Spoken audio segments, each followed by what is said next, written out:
We say we'll talk about the faith. What kind of faith is that? What is faith? That's what we're going to talk about faith. We say that our topic is the work of faith. The work of faith. What is the work of faith? What can a faith can do in a lot of that's our week message until Sunday. We know it very well. Be connected. That means something that comes from God. If we go in the Bible, the Bible is teaching us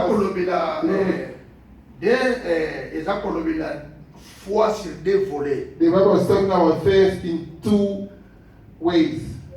Donc, oyo balobi foi oyo ezako mema biso mpwete to yamba nkolo to yeba nkolo to koma bana ya nzambe. The faith that's helping us to become born again Christian. Nde foi wana mtokolobela. That's the faith that we talk about. Ezambe na foi oyo. There's other faith. On va benye te don de la foi. That we call the gift of faith. Wana tozolo bilango lelo te. That's we're not going to talk about it. Peut-être mikolo koya. Maybe next time we'll talk about it. Mais oyo semaine oyo tozana foi oyo ebikisa ko nzamba bikisa kana ngo ba talk about the faith that God is helping people to be healed.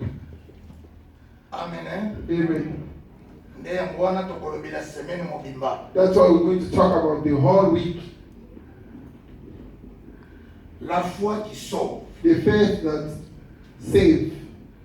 C'est la foi en Jésus-Christ. It's the faith in Jesus Christ. La seule condition de Dieu, the only condition, la seule condition que Dieu exige, the only condition that God exige de nous, oblige from us, pour obtenir le salut, to receive the salvation. C'est la foi qui sauve. That's the faith that saves. Amen. Amen. This is the kind of faith that we're going to talk about this whole week. Be connected, beloved. C'est pourquoi that's why it's about faith. Donc, we are going to start it very slow. Jean chapitre 3 verset John chapter 3 verse 14 à 16. 14 to 16. You want to get found it. Jean chapitre 3, les versets 14 à 16, nous lisons le nom de Jésus-Christ. Yes. Et comme Moïse leva les serpents dans le désert, il faut de même que le Fils de l'homme soit élevé, afin que quiconque croit en lui ait la vie éternelle. Car Dieu a tant aimé le monde qu'il a donné son Fils unique, afin que quiconque croit en lui ne périsse point, mais qu'il ait la vie éternelle. Amen. Amen. 16. And as Moses lifted the serpent in the wilderness, even so must the Son of God be lifted up, that whoever believes in him should not perish but have an eternal life. For God so loved the world that he have gave his Son, his only begotten Son, that whoever believes in him should not perish but have everlasting life. Amen. Amen. Amen. Pray now to Jesus.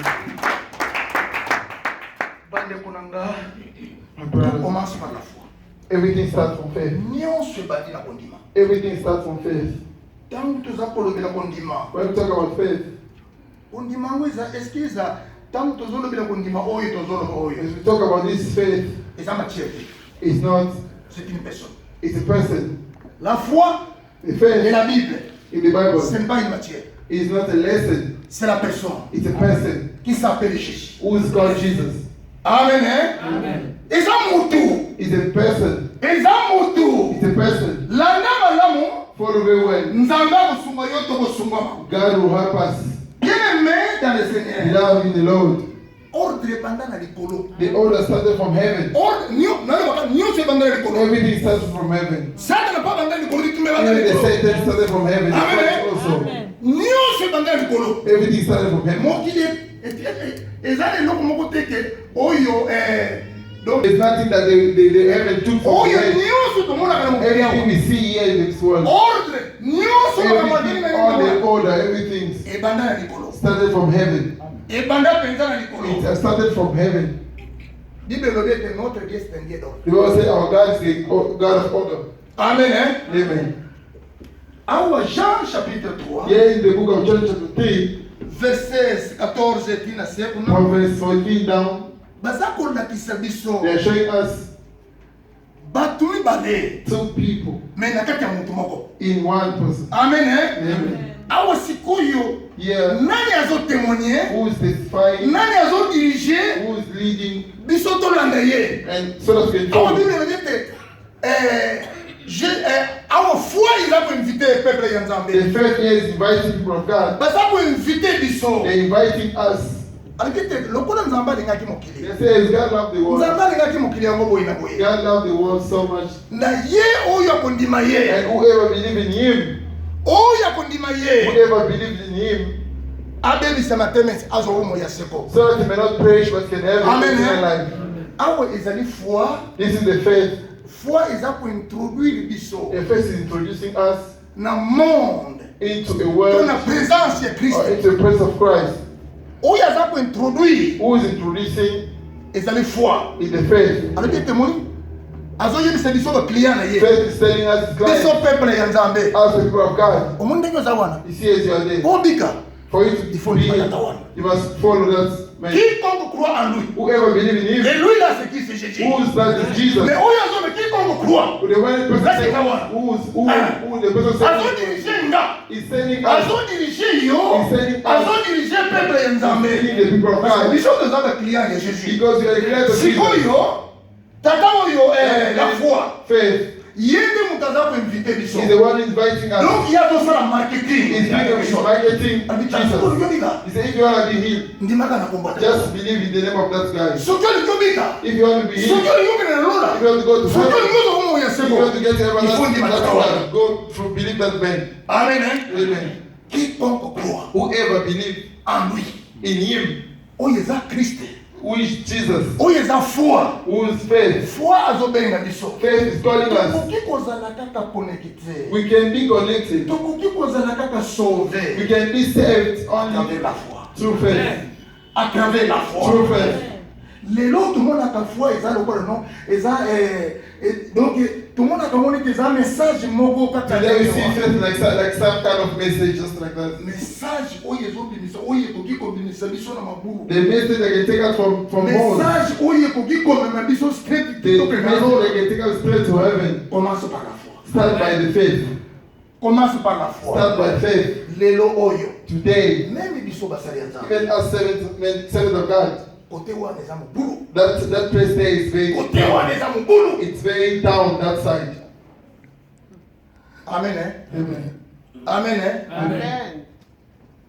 Paul abondeli Paul prayed. azalaki na problème moko na mokongo. He had a problem on the Soki vein. tokobenga mo soki bosi soki nini eloko nini tokobenga He had some nayebi te. malfunction in his vein. Azalaki na eloko wana. He had that thing in Qui his vein. faisait des miracles. And he was doing one Des miracle. miracles, des He miracles. was operating miracles. Pochette na ye kaka soki kaka moto azobela simbi yango moto azala minini. It's not someone if he just Maybe touch more someone than touches then get healed. Amen. Amen. Amen. Amen. Mais ntango azwi eloko wana. But when he received that thing, Abandi pe koyimayima. he started also doubting Abandi himself. koyimayima. He started doubting Yebisaka himself. abandi koyimayima ndenge. How is Ntango it? azobeti babondeli 3 fois. When he Kasi azali prayed koyimayima. that, he was also started doubting. Amen. Abandi He koyimayima. started doubting himself. Mais Seigneur, God, nga penza moto nasalaka to yo. your servant, Butu moi. day, day, Nalalaka te. don't sleep. Pourquoi ça? Why this? Pourquoi ça? Why this? Pourquoi ça? Why this? La serviteur de Nzambe, Servant of God, les hommes de Dieu, men of God, les servantes de Dieu, men of God, bref, par les Nzambe, all the children of God. problème de foi. The problem with faith. Paul azalaki te azalaki na mokina te. Paul is telling the Il y a des choses qui nous arrivent. there are things that happen to us. Ntango ekomeli yo. When it gets to you, Ennemi mpe aza penepene wana. and the enemy is also close there, Weta ye kokombattre so foi. that they come and fight your faith. Abandi kokombattre mpe foi na He yo. start fighting your faith. Yo oza mwana nzambe. You are a child of God. Yo oza mosali ya nzambe. You are a man of God. Look this. Look your situation is here. Look this problem. Est-ce que c'est une solution? Have you found a solution? Ntango akolobi vraiment. When you say really, Azui. he take you. Azui. He take you. Amen. Amen.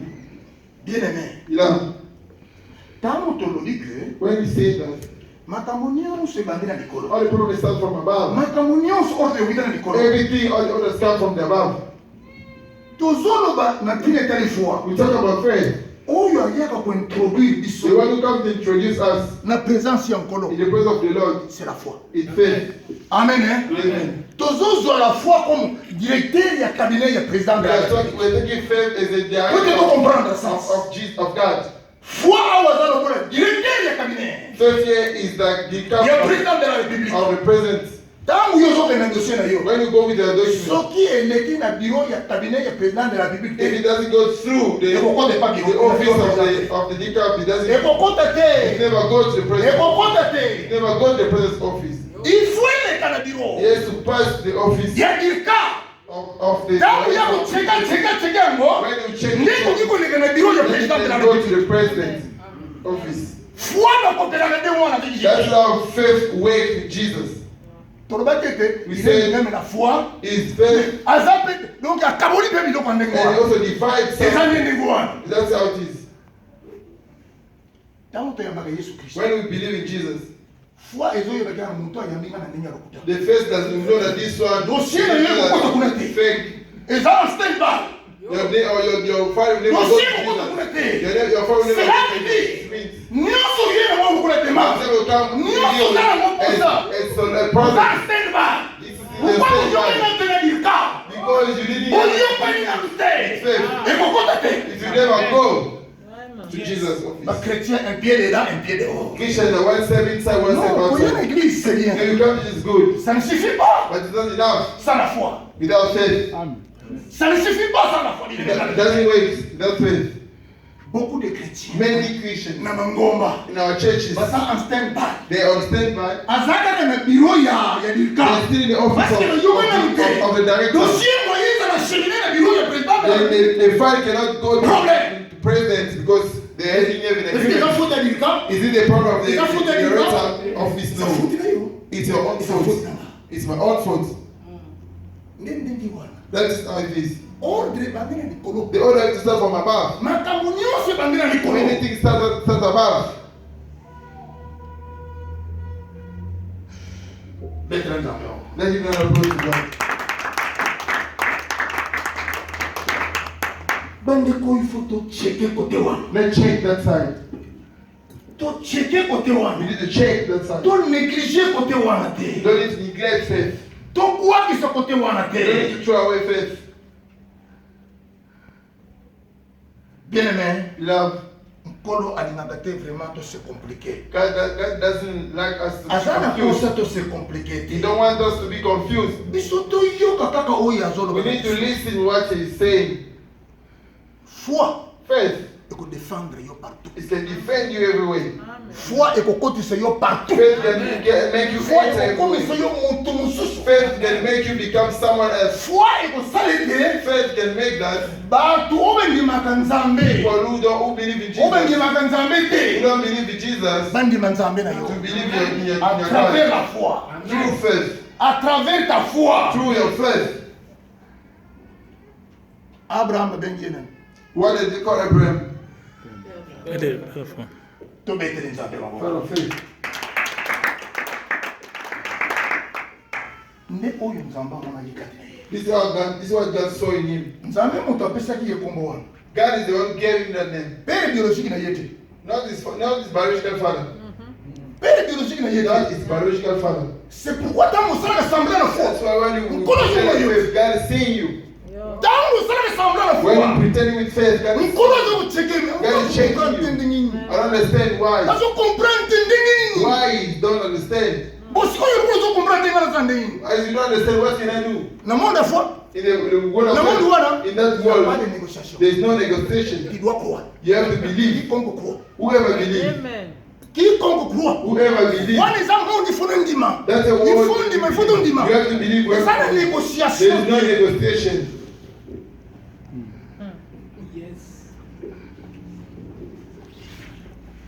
Surtout quand on est dans la That's why, my beloved, bolingo nkolo alingaka yo. the love that loves God loves you. Bolingo nkolo alingaka biso. The love that God loves us. Moto moko te. No one. Tant que tu regardes When we say that faith foi avec Jésus, with Jesus donc ils ont le chef de l'État. is like the Na president président naye. and is great director of office. Parce que tant oke koluka soki mosala When you go look for a job na présidence, in the presidency, dossier na yo. your file, Ndenge tolobi te fait banda d'abord et pas and d'État. it starts from the director. Eza nde balliance oyo basala. Is the alliance that they Eza did. ordre nde basali na It's the order présidence. that they did in the presidency. Dossier ekoki kojampe d'État te. Your file cannot jump the Ekende director. kokota na biro ya président. Go in president's office. Mutu akoki kojampe koleka d'État te. No one cannot jump the director of the president to go into the office of the president. Otherwise ekozala mpe trahison. It can be.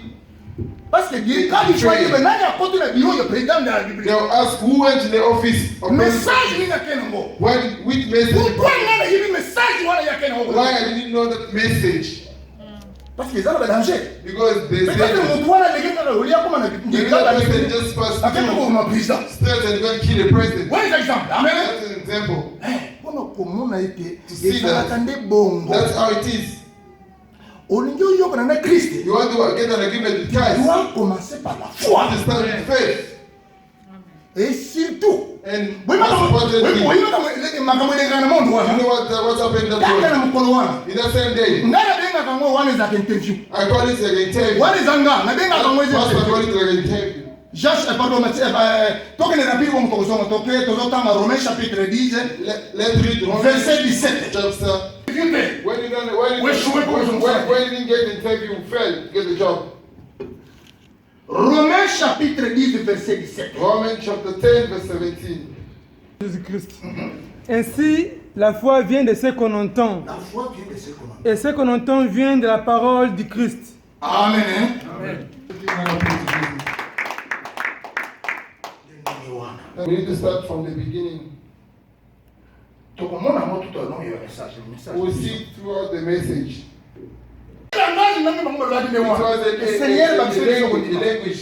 God, soki the na king kwasi of makomi faith. kondima yango ekobakisama ndenge nini? If I don't Ekokoma ndenge nini ekobakisama ndenge nini? if they don't believe, okay, Donc then cela veut dire it means to travailler, we need to work par la foi. to work Na makomi. with the C'est là où sikoyo that's how kondima ekobakisama. our faith to be increased.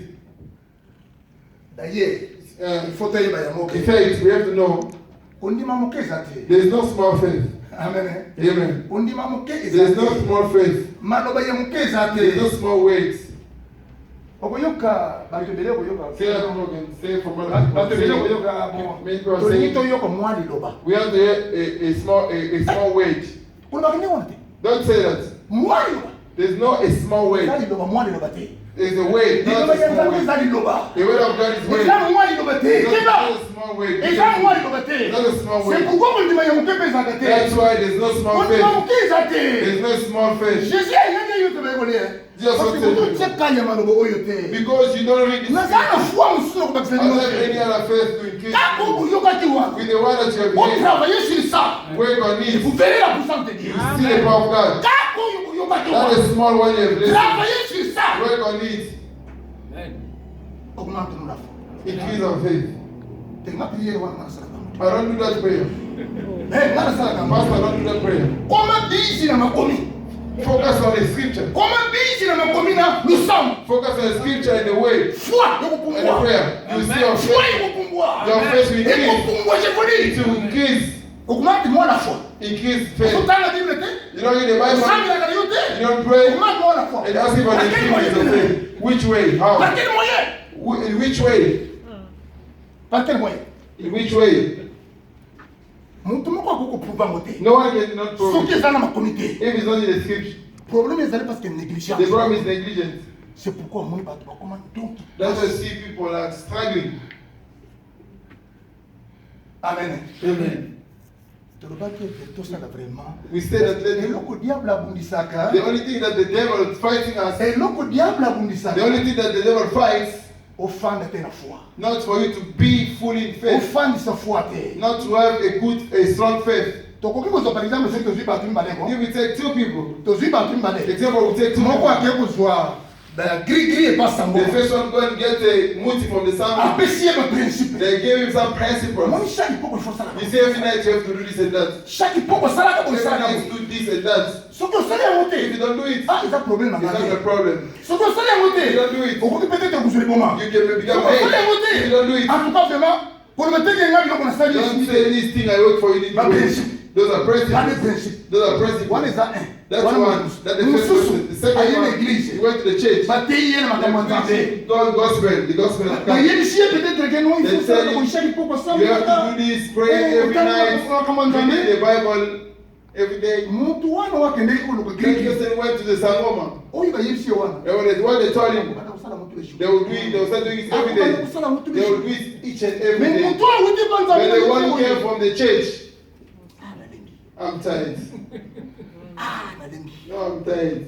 peut-être alobi kaka Maybe tomorrow. oza sili okokoma alobi Are you sure maybe tomorrow? We'll eat tomorrow. Amen. Not true. Amen. oza sili okokoma alobi Are you sure you can be tomorrow? lobi ezalaka te mpona There's biso no tomorrow. eza ya nzambe Tomorrow belongs to eza ya Jesus. nzambe Tomorrow belongs to on va God. faire très attention Must be careful.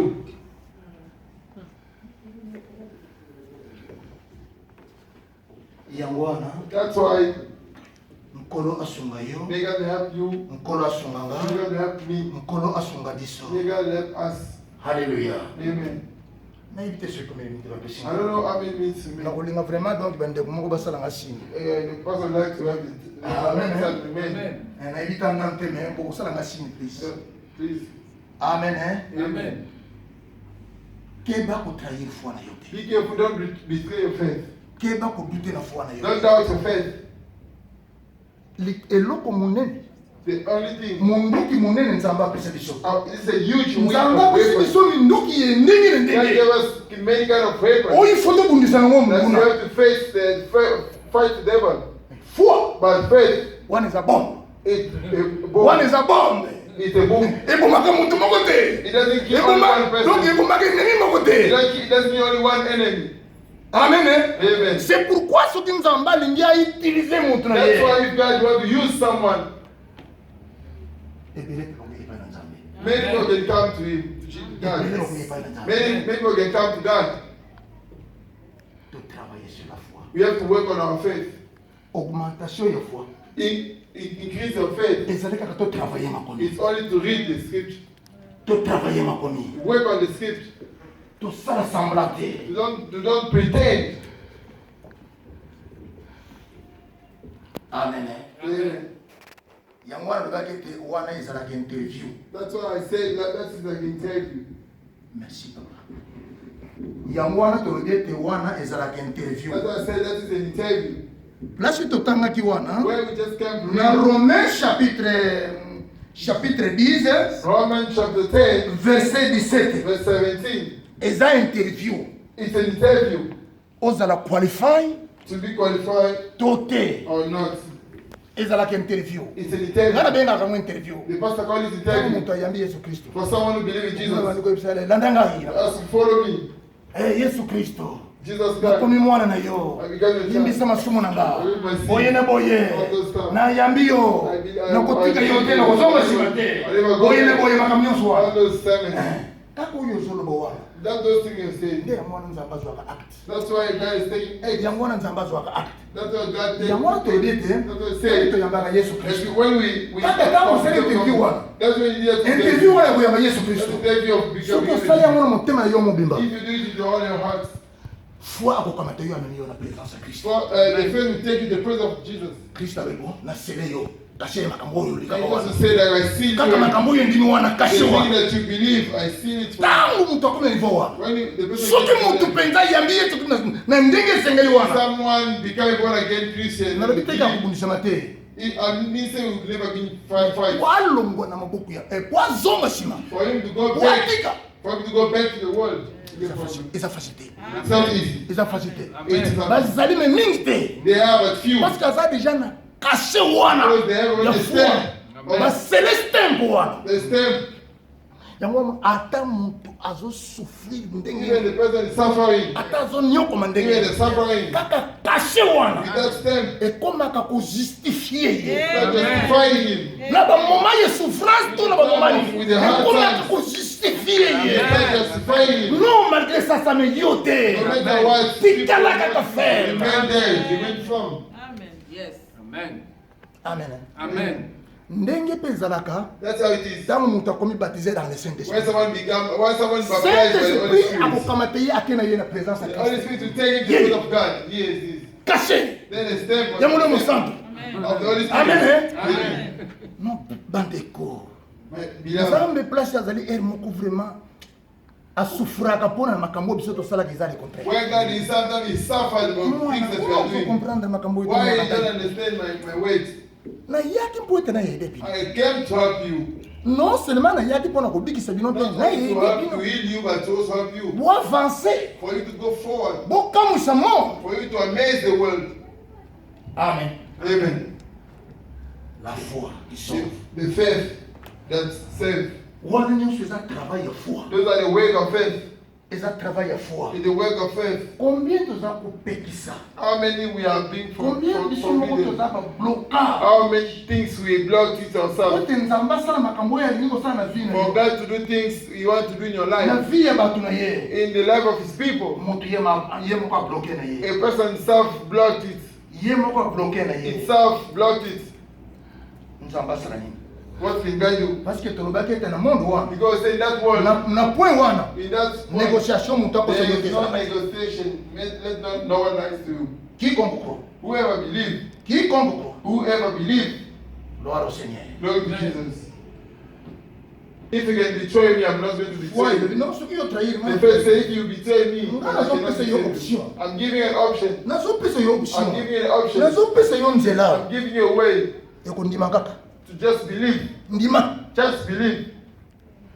bayebisi marie They tell Maria, ndeko na biso apolisi afe 4 jours vraiment my brother Non, died in akosekwa 4 days. Never been resurrected. lere bato nyonso bakoya You just be resurrected after everyone. nani ayebi biso ndenge wana Jesus said, who told you that? nani ayebi biso ndenge wana Jesus said, who told you that? nga oyo nazoloba na yo eza présent I'm telling you about the present. yo ozotinda nga na futur You are telling me in the future. ondimi na yo te nasala makambo You wana don't believe for me to do this. yo ondimi na yo te You don't believe. croix te verra la gloire Believe and you see the glory of God.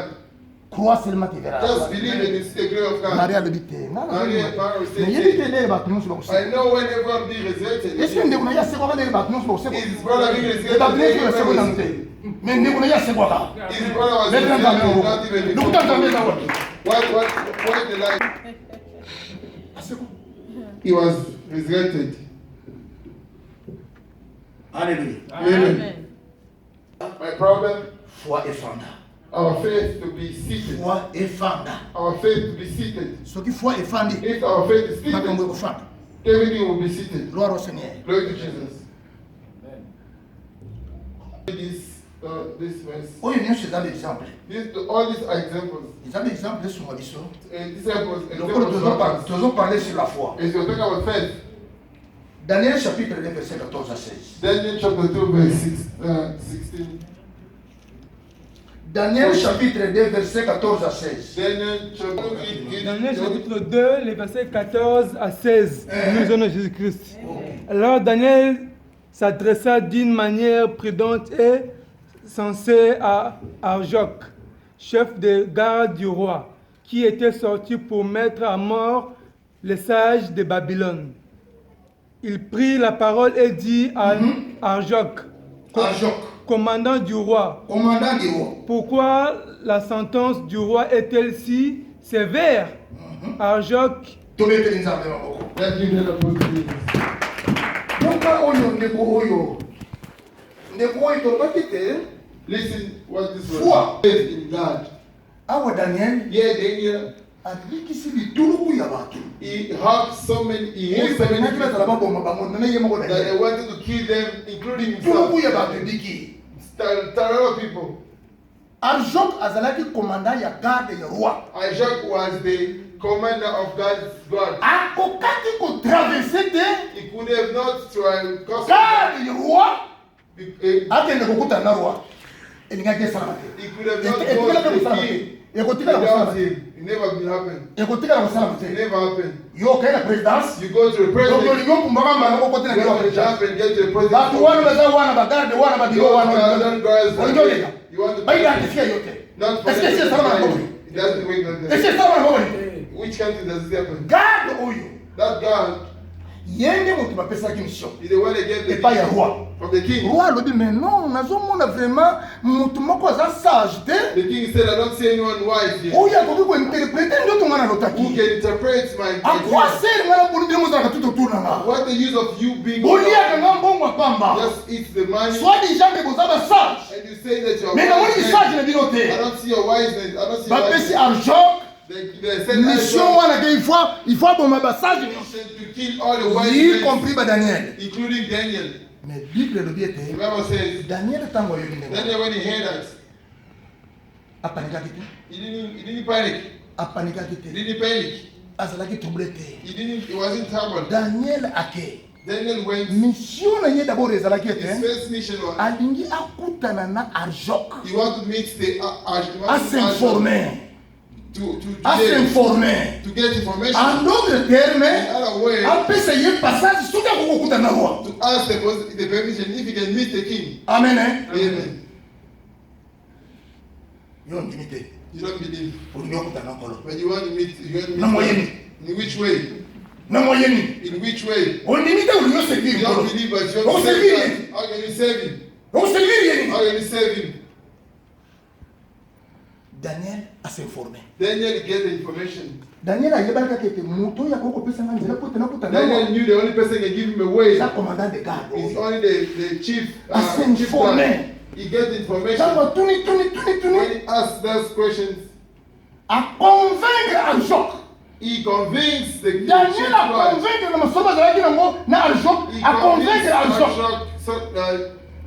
A convaincre Arjok. Yeah, he convinced Arjok. Ntango a convaincre chef ya armée na ye. When he convinced the chief of King's Guard, Alobi bon ça va. Alobi makambo eza vraiment sérieux parce que he said, bapesi oh na mission yeah, mpona boma bino. things is very serious. They give the same Pourquoi to parce que kill all of bozosala you eloko moko te. because you Selon moi. don't do nothing you wise men. Yango wana yebisaki na mpona boma bino. That's why King said I should kill all Daniel of ntango you. azwi message wana. When they get the Ayoki message, ayoki be oh. he said, oh, Parce qu'il okay. n'y a pas moyen vraiment nakutana. It's not a way for me to meet the king. Na ndenge akendeki kokutana na roi. That's how he went to meet the king. Ntango akei kokutana na When he roi. met the king, Alobi roi he said, okopesanga king, mwa temps. can you give me few Pesanga time? mwa temps. Give me few time Bongo toyeba ndenge nini so that we can okoki know, kozwa réponse ya songe na yo. so that we Explication. can know how we can get the answer for your dream. Quelle foi. What kind of faith? Quelle foi. What kind of faith? Parce que soki otali Because if you read, ntango Daniel alongwe kuna eba roi. when Daniel left, Aye koinforme. he went to tell, Aye koinforme église. he went to tell the church. Aye koinforme église. Aye koinforme bakamarade na He ye. went to inform his Tala friends. situation tozala Look nango. how the situation Donc is. awa Now donc here, qualité faut tokufa. we'll all Faut tokufa die. Nzambe. We need to call Parce que God. loi déjà eza déjà The law is already publié. being published.